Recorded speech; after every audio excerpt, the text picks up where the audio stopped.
Hey guys, what's up? So this will be a quick video. I just wanted to give you the latest updates regarding my investments through GCash's GInvest and also through Seedbox Philippines.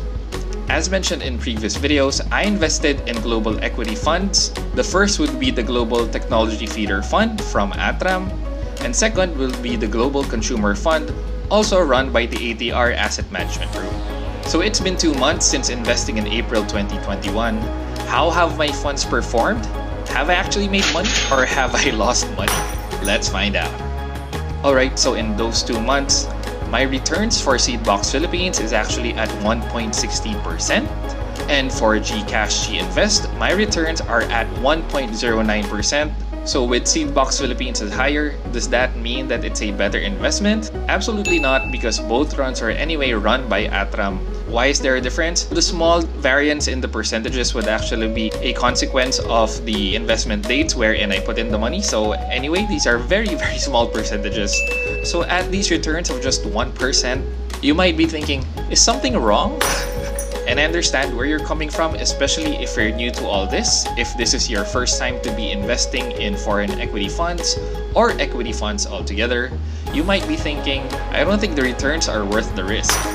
Globe, ATRAM, and Seedbox Philippines have made the investment barrier really low at 1,000 pesos. So if you rushed into this, and now you might be having second thoughts about this, don't worry, the funds are performing exactly as how it's supposed to perform. So if you've invested and you're scared and you're questioning what's going on, this video is for you. I have here 3 main takeaways for you to ponder, and hopefully you can broaden your perspective about these funds. So number 1, yes, it's been 2 months, but it's just been 2 months. What we have to keep in mind is that these are long-term investments. So the mindset you have to take on is not just even months, but actually years. And just to share with you, the previous BPI US equity fund that I invested in 2017 actually lost me 13% in the first year. After 4 years now, my returns there are at 50% already, so I'm already on my way to making great returns. If you want more details about that, click on this video now. So yes, you should have a broader perspective. Again, not just in months, but think in years. Alright, so takeaway number 2, now that your investment is already making 1%, does this mean that it's never gonna be in the red, never gonna be in the negative, and moving to higher returns from this point onwards? And unfortunately, no. Your investment is still at risk, and the 1% right now is no guarantee. I assure you, it's probably gonna go down at some point, but again, having that long-term perspective, these profits and losses will happen.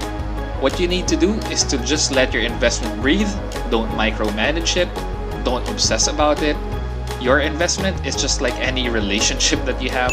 You have to let it breathe, you have to give it space, you have to let it grow and probably make mistakes because you can't obsess about it, you can't obsess every movement that it makes every day. Trust in the long run that this investment will actually yield good dividends for you.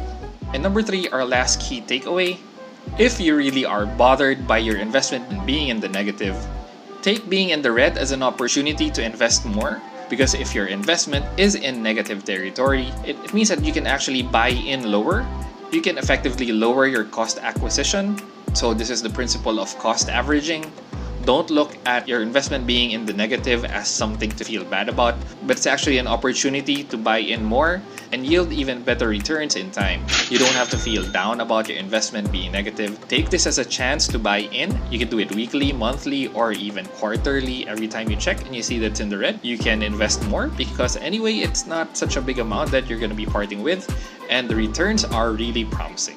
Alright, so thanks for sticking around for that quick update. That went a little longer than expected. I hope that this refreshes your perspective. If you've liked this video, please don't forget to like, comment, and consider subscribing if you haven't already. And thanks again for watching, guys, and happy investing.